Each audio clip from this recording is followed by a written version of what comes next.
आज हम आपसे बात करेंगे फंगल इन्फेक्शंस के बारे में। जिस्म में ख़ारिश होना, रैश होना, बालों में बहुत ज़्यादा डैंड्रफ होना, उसके अलावा आपको यूरिनरी ट्रैक के इन्फेक्शंस होना, जिस्म में छोटे छोटे पैचेस, धब्बे हो जाना, नेल्स के गिर्द डैंड्रफ का और नेल्स के गिर्द काला काला हो जाना, नेल्स के अंदर काला काला चीज़ जम जानी, ये सारी की सारी प्रॉब्लम्स इंडिकेशंस हैं कि आपको फंगल इन्फेक्शंस हैं। फंगल इन्फेक्शंस में बहुत ज़्यादा लोग स्किन स्पेशलिस्ट के पास जाते हैं, वो आपको मेडिकेशंस देते हैं। कुछ लोगों को मेडिकेशन से फ़ायदा हो जाता है, कुछ को मेडिकेशन से फ़ायदा नहीं होता, और उसकी भी बहुत ज़्यादा वजूहात हैं। फंगल इन्फेक्शन जितने भी हैं, चाहे वो आपके पाँव में हैं, स्किन में हैं, इवन कि आपके मुंह के अंदर भी फंगल इन्फेक्शंस हो जाते हैं। ख़वातीन को आपके जो वजाइनल एरिया है उसमें भी बहुत सारे फंगल इन्फेक्शंस हो जाते हैं। तो इन इन्फेक्शन से बचने के लिए आज की इस वीडियो में मैं आपको कुछ ऐसी रेमेडीज़ बताने वाली हूँ कि जिससे आप ना सिर्फ अपने फंगल इन्फेक्शन से बच सकते हैं, बल्कि अगर ये फंगल इन्फेक्शंस आपको होते हैं तो आप अगर इन सब चीज़ों का इस्तेमाल करते हैं तो नहायत आसानी से अपनी इस प्रॉब्लम को ख़त्म कर सकते हैं। बिस्मिल्लाहिर्रहमानिर्रहीम, अस्सलाम वालेकुम। मेरा नाम शफ़क़ बुशरा है। मैं हूँ आप सबकी अपनी कंसल्टेंट न्यूट्रिशनिस्ट, क्लिनिकल डाइटिशियन यानी कि माहिर ग़िज़ाइयात, और आप देख रहे हैं आपका अपना चैनल शफ़क़ बुशरा। फंगस मोस्टली पैदा होती है बहुत ज़्यादा मॉइस्चर में। जब हवा में नमी का तनासुब बहुत ज़्यादा होता है तो उसकी वजह से फंगस पैदा होना शुरू होती है या फंगस बनना शुरू हो जाती है। तो आपने ना सिर्फ ये कि आपने मॉइस्चर वाली इन्वायरमेंट में अपना ख्याल रखना है, बल्कि जो सर्दियों में बहुत सारे लोगों को पाँव में फंगल इन्फेक्शंस हो जाते हैं और उसकी वजह बहुत ज़्यादा जुराबें और बंद बूट वगैरह पहनने की वजह से भी हो जाते हैं। जैसे कि आप लोगों को अक्सर मैं ज़िक्र करती हूँ कि सेब का सिरका जो है वो एंटी फंगल प्रॉपर्टीज़ रखता है।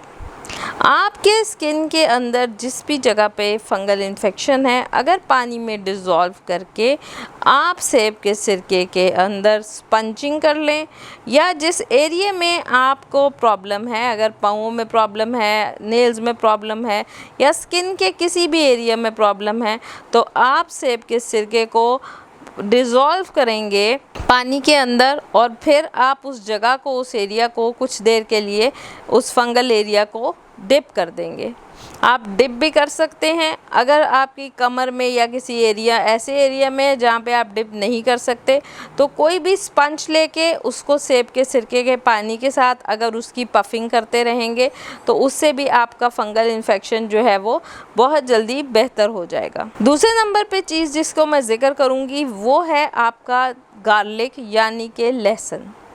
अल्लाह ताला ने लहसुन के अंदर कुदरती ऐसी चीज़ें डाली, ऐसे एंटीऑक्सीडेंट डाले हैं जो कि ना सिर्फ लहसुन को एंटी फंगल बनाते हैं, बल्कि आपके जिस्म में होने वाले जो प्रॉब्लम्स हैं या फंगल इन्फेक्शंस हैं उनको फाइट करने में भी हेल्प करते हैं।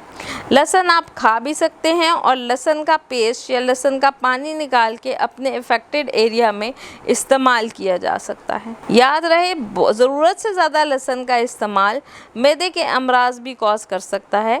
तो आपने दिन में 2 से 4 जवों से ज़्यादा लहसुन का इस्तेमाल नहीं करना अपने फंगल इन्फेक्शंस के लिए। तीसरी चीज़ जिसको मैं डिस्कस करूँगी, जी हाँ, वो है दही का पानी।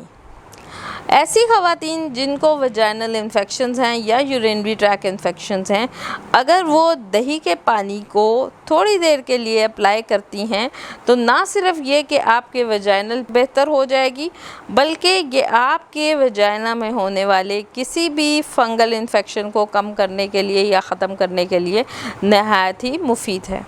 बहुत सारे लोग मुझसे ये कहते हैं कि कैसे आप ये कर सकती हैं, मतलब दही के पानी को आप कैसे अप्लाई कर सकते हैं।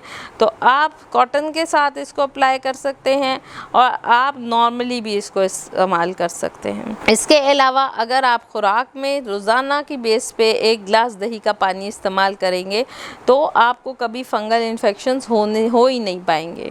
जिन लोगों को बहुत ज़्यादा फंगल इन्फेक्शन, मुंह में छाले निकल आते हैं, ब्लस्टर्स निकल आते हैं, या मुंह का जो ऊपर वाला हिस्सा तालू है या मसूड़ों का प्रॉब्लम होना शुरू हो जाता है, या मुंह से बदबू आती है फंगल इन्फेक्शंस की वजह से, अगर वो लोग नीम के पत्तों को पीस के उसके अंदर थोड़ा सा शहद डाल के उनको उस जगह पर लगाते हैं तो उससे भी आपके फंगल इन्फेक्शंस बहुत ज़्यादा जल्दी बेहतर हो सकते हैं। पुराने ज़माने में किसी को अगर चोट लग जाती थी या किसी को किसी किस्म का ज़ख़म हो जाता था तो हाँ जी, उसको हल्दी का इस्तेमाल करवाया जाता था। अगर आपको किसी किस्म का फंगल इन्फेक्शन है या कोई ज़ख़म हो गया है तो आप उस ज़ख़म को भी किसी भी तरह के फंगस से बचाने के लिए कोकोनट ऑयल के अंदर 1 चम्मच अगर हल्दी डाल के अपने अफेक्टेड एरिया पे लगाएंगे और उसको कम से कम 12 घंटे तक लगा रहने देंगे तो आप देखेंगे कि मैक्सिमम 2 से 3 दिन में आपका फंगल इन्फेक्शन बिल्कुल ख़त्म हो जाएगा। फंगल इन्फेक्शन से बचने के लिए बेहतरीन है ये तमाम नुस्खे जो मैंने आपसे आज शेयर किए हैं। उम्मीद करती हूँ ना सिर्फ आप इनसे फ़ायदा उठाएंगे बल्कि अगर आप इनको पहले से इस्तेमाल करें तो आप अपने आप को फंगल इन्फेक्शन होने ही नहीं देंगे। शुक्रिया।